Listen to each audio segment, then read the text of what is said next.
ეს არის ძალიან მძიმე დღე, ეს დღეები საერთოდ ძალიან მძიმეა, ძალიან რთულია. შეიძლება ითქვას, რომ წყდება არა მხოლოდ უკრაინის, არამედ საქართველოს ბედი და ყოველგვარი გადაჭარბების გარეშე მსოფლიოს ბედი.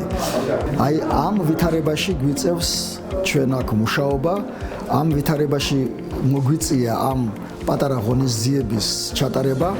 მე კიდევ ერთხელ მინდა მეულოცო ქალბატონებს 8 მარტი და უსურვო ყოველივე სიკეთე.